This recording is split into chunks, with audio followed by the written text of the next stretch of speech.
Hi there, this is Billy Earl, and welcome to Lower Shore Politics. Jake Burdett, who's running for the Democratic Central Committee in Wicomico, is our guest today. And Jake, I just want to say welcome to the show and thank you for coming by. I know you've got a super busy schedule. Yes, I have been pretty busy, especially being on break now. I've tried to schedule as many local events as possible, just try to get out there in the community as much as possible. So I have been a little busy, but thank you for having me. It's this is my first televised interview, so it's a pretty big moment for me as well. Wonderful. Well, you're doing great so far. Thank you. Tell me about your race. Tell me what's going on. Okay, so the Democratic Central Committee race for Wicomico County. From what I've been told, there are currently 8 members on the Central Committee, and they have a gender divide, so 4 men, 4 women. They don't run against each other. They run in their own separate race. And from what I understand, of the 8 current Central Committee members, only 1 is running for re-election. So it's really anybody's game if you wanna get involved and you want to get elected. It doesn't look like it's going to be a super competitive race. However, there are it is looking like there's going to be more than 4 men running, so it is going to be a little competitive. I'm going to be canvassing out there, going to be going to as many local events like I have been, just trying to get the facial recognition and the name recognition as well, and just get people to earn my trust and know I'm not just doing this just for the hell of it. I actually want to make people's lives better, and I want them to know my ideas and how I'm going to make their lives better. And I think if I run my campaign well enough and just keep doing what I've been doing and start with the canvassing, I think I'll have a good shot of getting elected on there. And, okay. Yeah. What kind of grade would you give the Democratic Central Committee as they sit now? The current Democratic Central Committee, if I had to give them a grade, I would give them maybe a C minus. And the reason I say that is I know some of the Central Committee members personally. They're all very nice people. I like them, but the conventional wisdom around the Lower Shore, from what I've been told over and over and over again since I've got here, is the Lower Shore is a conservative area. The Democratic Party doesn't have a chance. The Democrats aren't going to win in the area. Right. And so it seems to me a lot of people have just accepted that line as truth. And the current Democratic Central Committee, they don't even really try that much to organize the party and to run candidates. For example, I'm a leader of a local activist group here called the Lower Shore Progressive Caucus, and we're getting all the Democratic candidates to run in the local races. Like, we're essentially doing the job of the Democratic Central Committee in many ways. That's not to say the Democratic Central Committee doesn't do anything, because they still do hold bi-weekly meetings and stuff like that, but they're just not as active and in the community as I would like them to be, and I think that could explain why the Democratic Party does not have that much relevance right now. If you look at all the elected positions in Wicomico County, there aren't really many Democratic faces. And, no, there's not.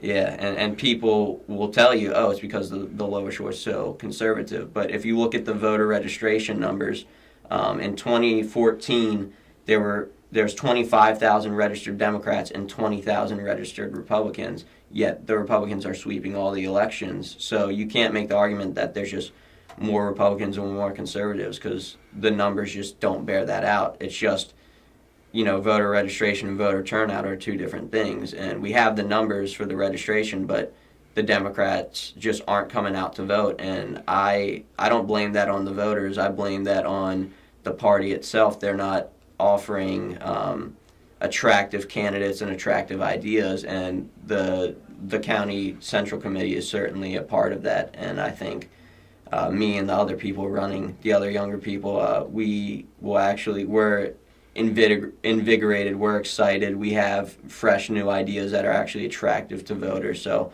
I think that'll be a nice addition to it, and we can change that and hopefully light a fire under the Central Committee and make the Democratic Party actually competitive in this area. Okay. But for lighting a fire under them, is it fair to say that the Lower Shore Progressive Caucus sees a place of leadership within this paradigm themselves to, in fact, do the things that a central committee typically but are not doing? Yeah, definitely. The Lower Shore Progressive Caucus, we're less than a year old, but the things and I've only been with the caucus myself for like 4 or 5 months, but the things that they've accomplished in such a short amount of time is incredible. You were at the Nina Turner event that we had at Salisbury University last night. We had Senator Nina Turner from Our Revolution, which is a national organization that spawned out of Bernie Sanders' 2016 campaign, has over 500 chapters nationally, and the Lower Shore Progressive Caucus is the local affiliate. They're also the local chapter of an organization called Progressive Maryland, which is a statewide progressive organization. So we're making these big-time connections with other progressive groups. We're running Democratic candidates.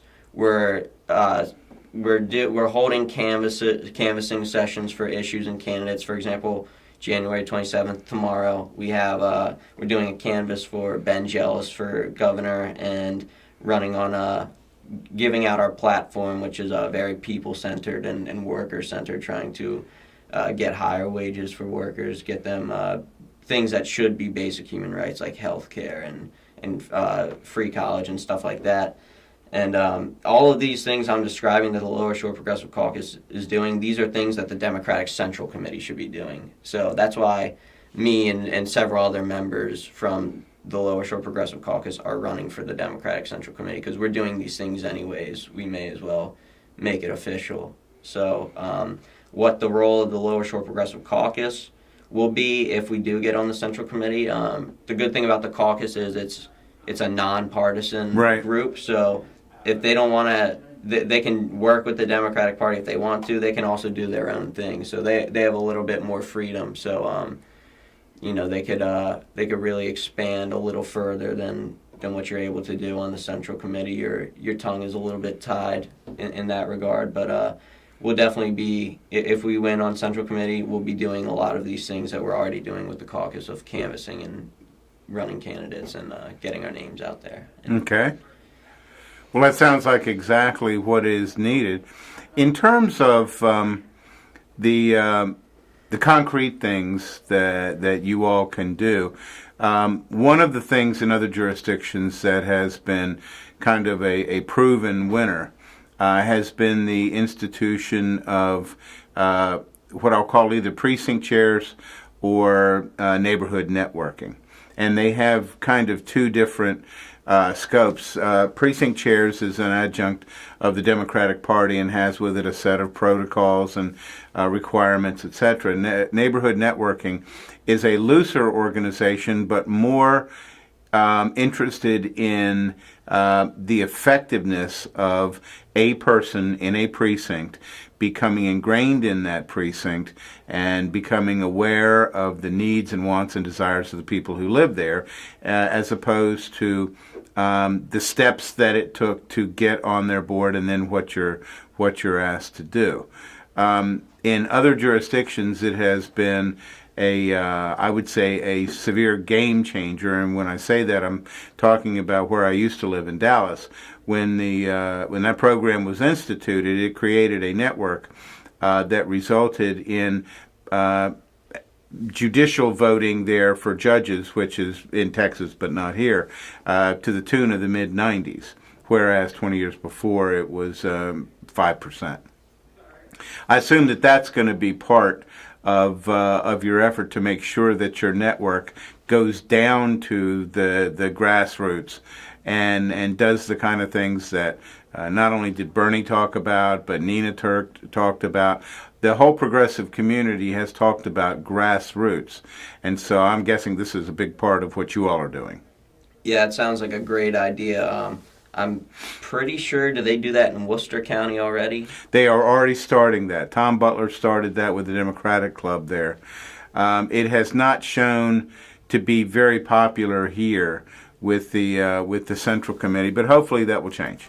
Yeah, I think it sounds like a great idea. I've mentioned it several other times already, but just going out there and actually talking to voters and talking to people who live in the neighborhoods and just showing that you care, it really goes a long way with the voters. So I think those neighborhood networks and the precinct stuff. That's all necessary, because if voters aren't dumb. If they see, hey, the Democratic Party only shows their face around here during re-election time, they're going to know that they're just being looked at as a vote. They're just being used, and that it comes off as the Democratic Party doesn't really care about them or making their lives better. They just want their vote. So I think that's really crucial, of just building relationships with your voters and actually knowing them as people, knowing what they care about. Because how else are you, if your job as an elected official is supposed to represent the people, how can you represent them if you don't even know what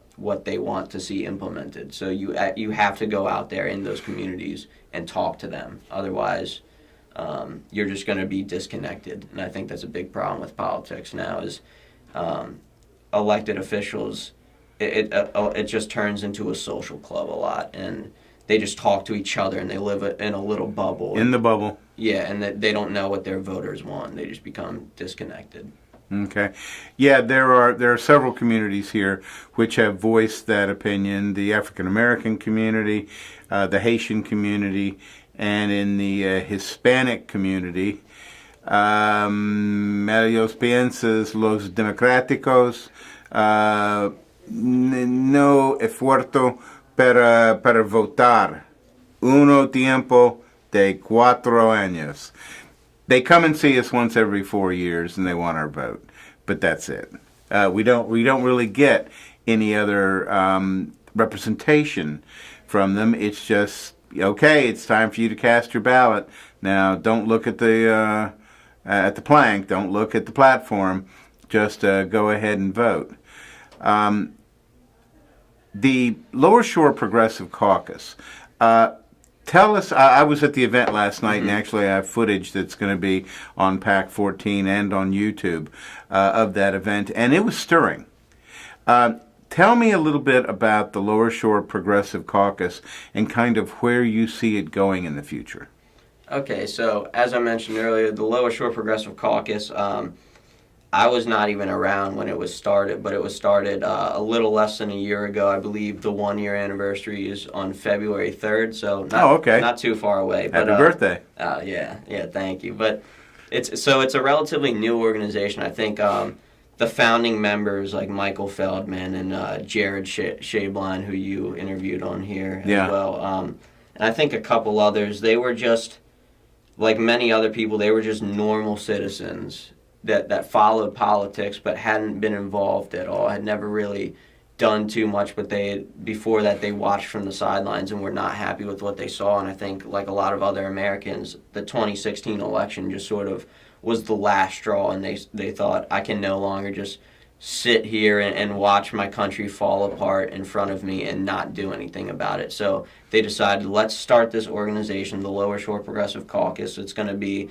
a local organization, grassroots controlled, not controlled by big money and stuff like that. We're not going to sell out. We're going to be true to our progressive values, and we're going to show people that the shore is not as conservative as people think it is. And if you run on progressive values and if you get the messaging right, progressive values can win anywhere, whether it be a rural area, a conservative area, which Wicomico County isn't even all that conservative. These things have wide appeal. Everybody likes the idea of single-payer healthcare. Everybody likes the idea of a $15 minimum wage, because chances are, if you're poor, those policies help you a lot. And tremendously. And Somerset County is the poorest county in Maryland, and I believe Wicomico County is the second poorest county in Maryland. The shore is an area that doesn't have that much economic opportunity. So that was really the main idea behind starting the Lower Shore Progressive Caucus. And at first it was just a couple of citizens who were just wanted to make a change in their community. It wasn't much, but after months of hard work, they've managed to expand the organization. We have a Facebook page with about 400 members on it. We have monthly meetings that the one last night with Nina Turner had 100 people at. And we're really invigorating the progressive base in the shore, and I'm proud of what we've done, and I think it's only going to get bigger. We've been around for less than a year, and we're just getting started. So I think there's a lot of potential for growth, especially if me and some of the other members get elected into the offices that we're running for. We'll have, at that point, actual institutional power. And we've just, for being less than a year old, the amount of influence we have on the whole state of Maryland is impressive, in my opinion. I'm really happy that I get to be a part of it, and I joined on when they were still relatively young, and we're so influential that many people mistake our group as being a Democratic Party group, but we're not. But right. We, as I said before, we function as it effectively in a lot of ways. So people make that mistake, and hey, that's I'll take that as a compliment if we have that much of a voice and that much of a sway. So. Okay, by the way, let's take just a quick break and let people know where they can get a hold of you, where they can get involved with your campaign as a supporter, where they can donate, where they can become active.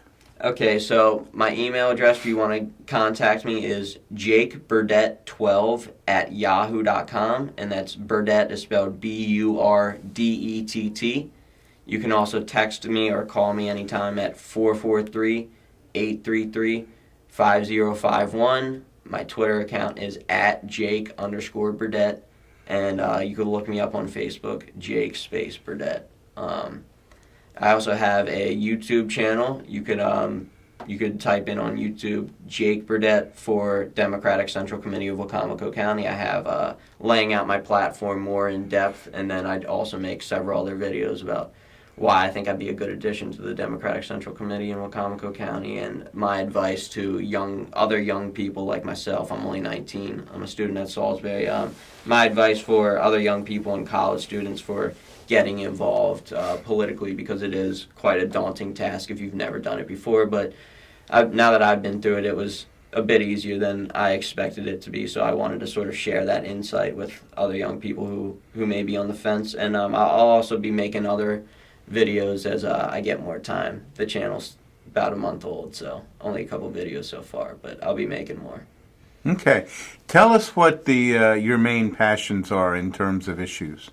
Okay, my main passions are, well, I'll talk about my main passions, and then I can also talk about my main issues. So my main passions are, as I just briefly alluded to, I want to get more young people involved, because I think one of the reasons that the Democratic Party is a bit disconnected from their base is they're all a bit older and a little out of touch. And that's not to say that older people can't be progressive and can't have really great ideas and energize people. Look at Bernie Sanders. Yeah. You know, people make jokes about him being old all the time, but yet most of his followers are young. So it definitely is possible. But I think a lot of young people, they're under the impression that politics is not for them. I agree with that. Because they just see all the people who are elected in Congress and whatnot are old, and they're like, oh, I guess that's an old people thing. I'm young, it doesn't affect my life, so I'm just not going to pay attention. But I think if they see another young person their age who they can relate to a bit more, if they talk to them about the issues, they're a little more willing to listen. And also, they think, well, hey, if this young guy can do it, I could do it, because that's sort of how I thought with Jared, who's also 19, the chair of the Lower Shore Progressive Caucus, who's also running for Central Committee.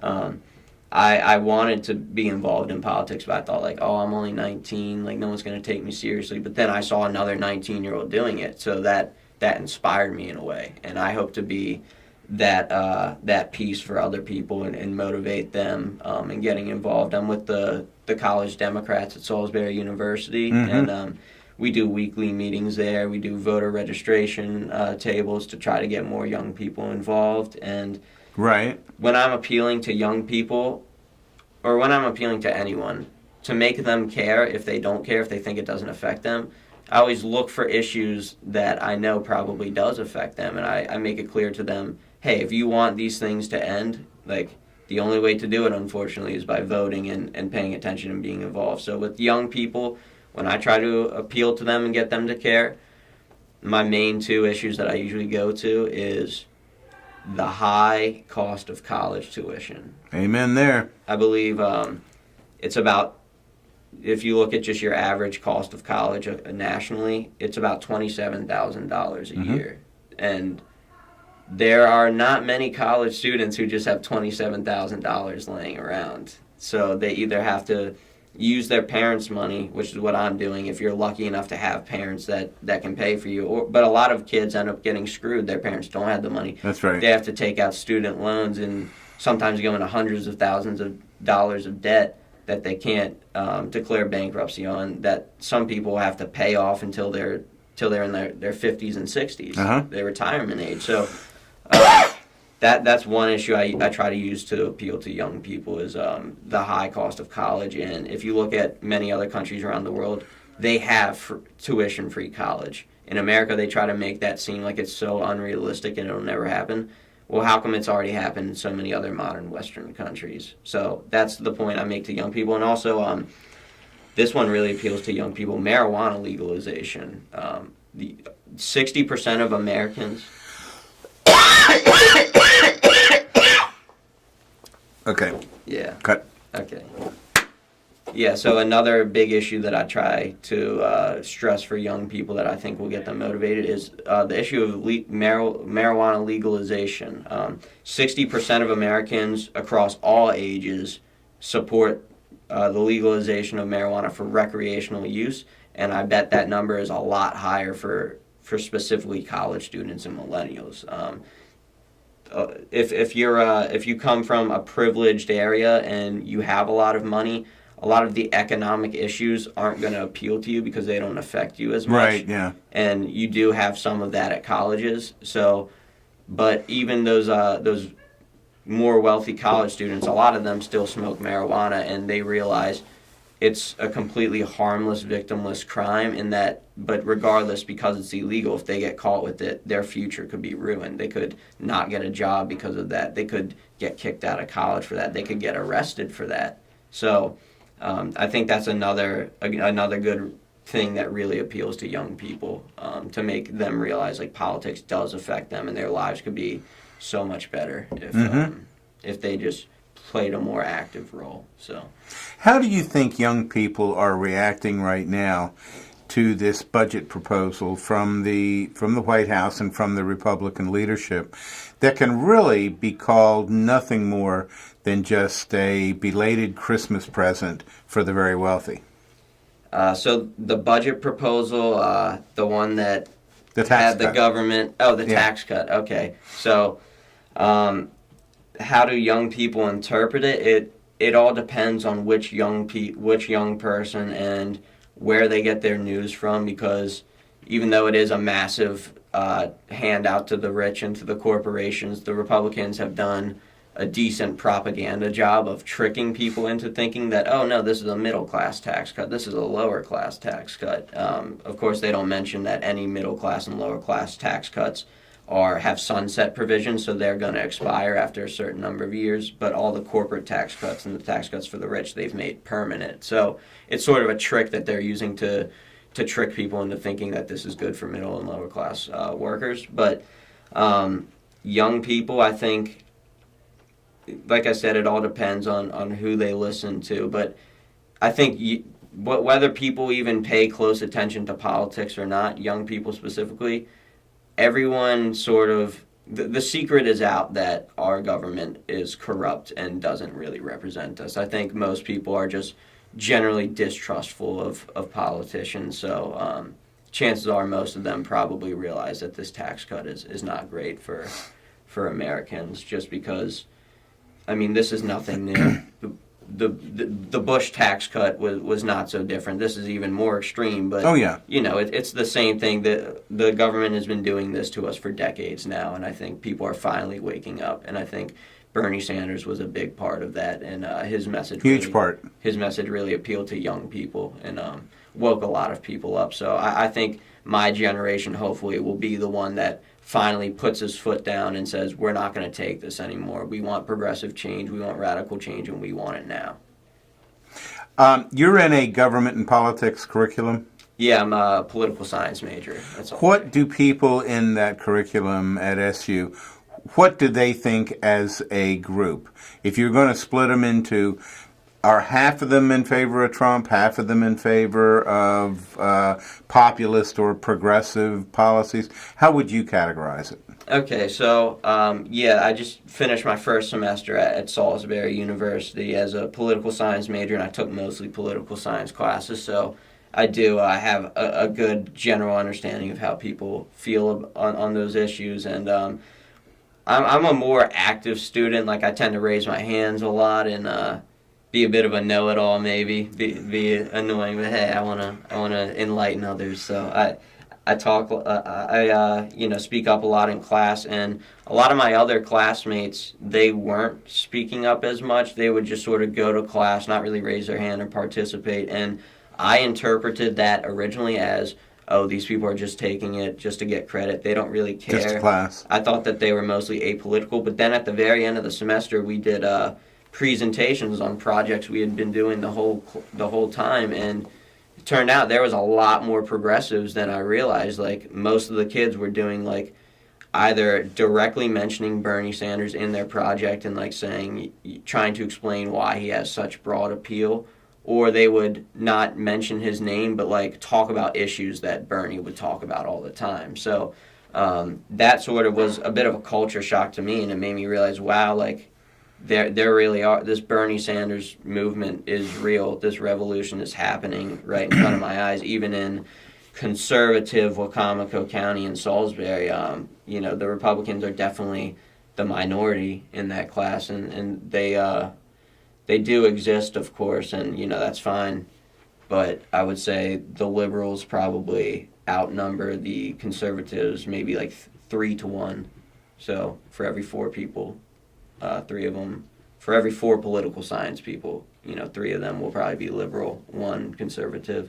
But young people definitely seem very receptive to Bernie Sanders' message, and I'm confident that a lot of those people in those classes, had Bernie not came and woken them up, they would not be political science majors. That's true for myself. He was a catalyst. Yes, he was. Yeah, it's interesting because right now the millennial class, which is trending heavily towards progressive and populist, and when I use that word populist, it's been used with President Trump many times. I don't think anybody could be further from being an actual populist, but they tend to be trending away from it. So the question becomes, as they trend away from conservative thought and towards progressive and popular thought, does that now mean engagement? Does it now mean involvement?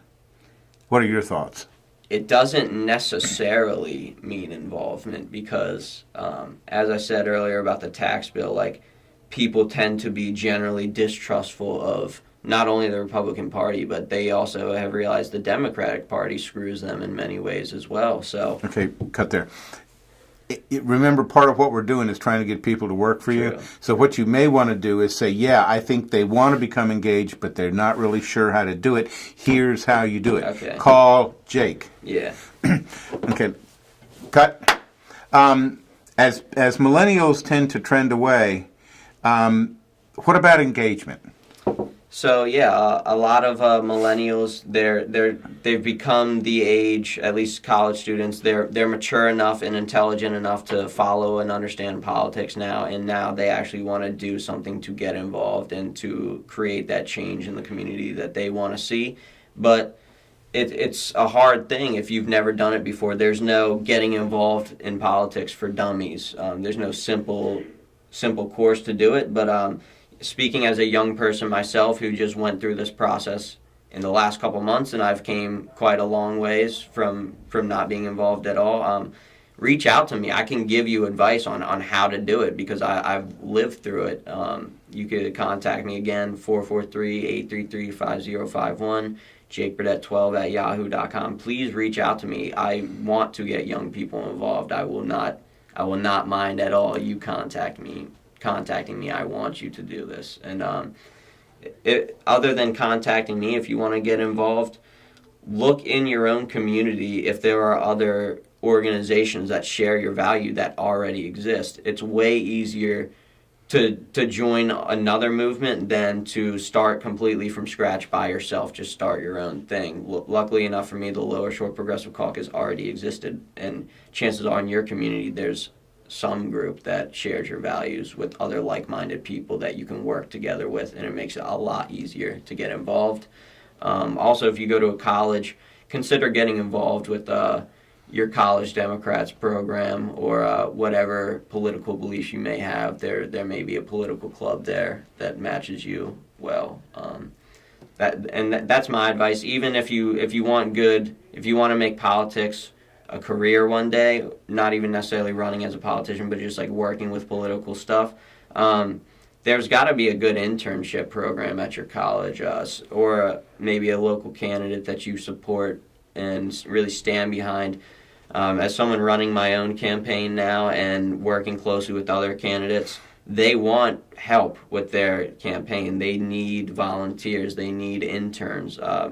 Reach out to candidates and say, hey, I'm a college student. I'm young. I want to learn more about the process. I would really love to get involved with your campaign. No one is going to say no to that request. They want as much help as they can get. So that would be my advice for getting engaged. Also, look on social media. Look on Facebook. I make so many meaningful connections through that with people I probably never would have met in real life organically. But Right. with Facebook groups and things like that, it's just like-minded people that can come together and communicate in a new way that wasn't available before, and it's made organizing a lot easier. So, Tell me what you want out of 2018 for the progressive movement. What's the dream? So in 2018, the dream for the progressive movement is getting progressives elected into local offices, into state offices, into national offices. I want a progressive revolution across the board. I would love it if the Democrats could take back a majority in Congress, either house, but preferably both houses would be great. And really just showing that this thing that Bernie Sanders awakened in us, it's here to stay and it's not going away anytime soon. And we're not here to play around. We're here to get progressive policy implemented and progressive candidates elected, and we want to make people's lives better. And we want to, even if we can't necessarily get as many people elected as we want, just the fact that we show that we have a sizable movement will force the more centrist candidates or the conservative candidates, it will force them in our direction, because they're going to realize, like, I can't win campaigns in the future if I don't run, at least slightly more progressive. So even if all we do is just sort of drag them in our direction and actually make them start caring about lower and working class people, that in and of itself is a victory. So I just hope to win a lot of elections, get a lot of our policy implemented. Bernie Sanders, by many, many polls, is considered the front runner from the progressive/liberal/democratic side. Feelings on that? Yeah, he's, poll after poll after poll shows he is the most popular politician in the country. I don't think that's a coincidence. If you look back through American history and you see, okay, have we ever had a candidate who's like Bernie Sanders who runs on a similar platform? The closest you can find is FDR. He sort of introduced social democracy into America, and wow, would you look at that? He got elected 4 times, one of the most popular presidents in American history. So it's nothing new that these ideas are overwhelmingly popular, and I think that's why you're seeing history repeat itself with Bernie Sanders, because if you compare it to the time period that FDR came out of, it's not that much different than the time period Bernie came out of, because with FDR, they had massive deregulations and low taxes for the rich, which caused the Roaring '20s and then the Great Depression, and then FDR has to come bring social democratic policies to fix the country. And in 2008, we had, or with Bush before that, we had deregulation and massive tax cuts for the rich, and then you had, very high economic growth, and then a massive crash with the Great Recession. And now, again, you have Bernie Sanders rising out of the ashes and showing the light for the solution to this problem that we faced before, and actually willing to call out the corruption and really introduce these ideas that were before considered radical, even though most of the rest of the modern world has them. And that's why you see this popularity behind Bernie Sanders. He's giving people this third option that they haven't really been given for a long time, and right. that they were previously tricked into thinking was unrealistic, but he's actually opening their eyes to the truth. And also, on top of that, Bernie Sanders is completely grassroots funded. He raised all the money for his campaign, $27 at a time, just from average people like you or I, whoever's watching this video, just average citizens. So when you take that money from citizens, citizens know you're going to represent them. But when you take money from corporations and from millionaires and billionaires, which is what many politicians do, that's selling out. That's legalized bribery right there. And they know that those people aren't going to represent them. And that's why Congress has a permanent 10 to 20% approval rating, because they know most of their politicians are taking money and are on the payroll for the very people that they're supposed to be protecting them from. But Bernie, he completely revolutionized the way that politics is done, with being grassroots funded and actually representing the citizens with ideas that we should have had long ago. And that's where I think his popularity stems from. And I think other progressives like myself are going to have to capitalize on that popularity and show it's not just about Bernie, it's about his ideas. Okay.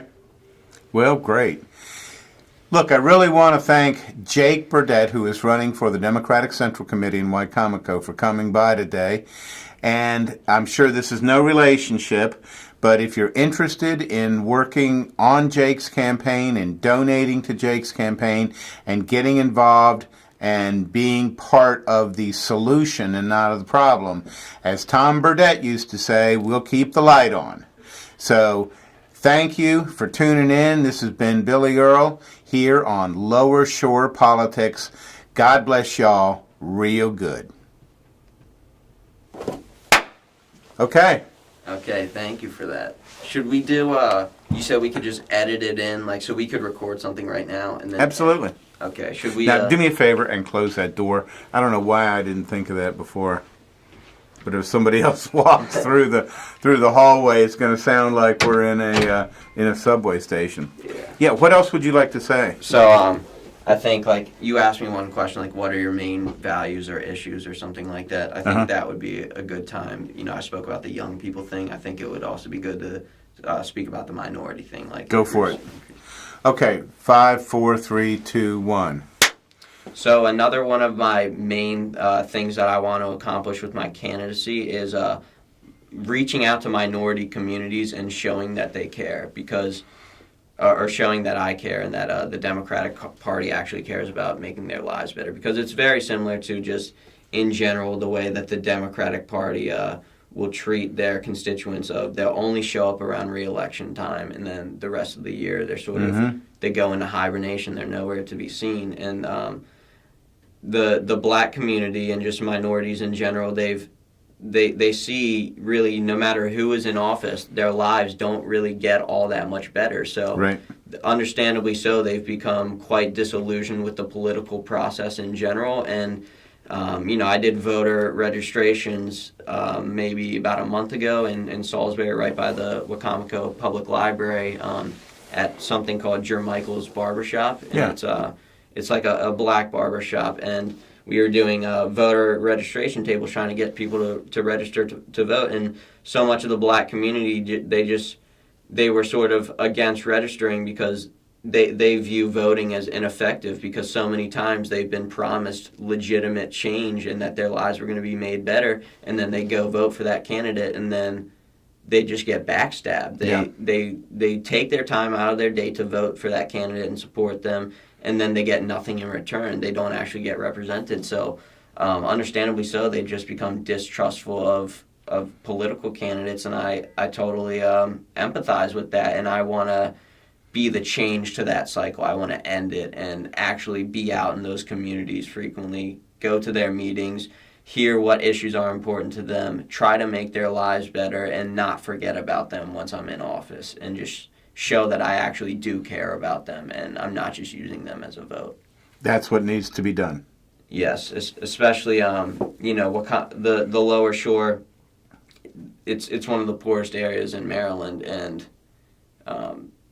just the government in general does not care about poor people because poor people vote disproportionately less, and they're systemically oppressed, and there's got to be an end to that. So, that's another big thing for me. It's just not separating the racial aspect of economic oppression, and all the economic oppression in the country, it disproportionately affects minority communities. So that's how a lot of institutional racism works nowadays, is through that, and I want to end that.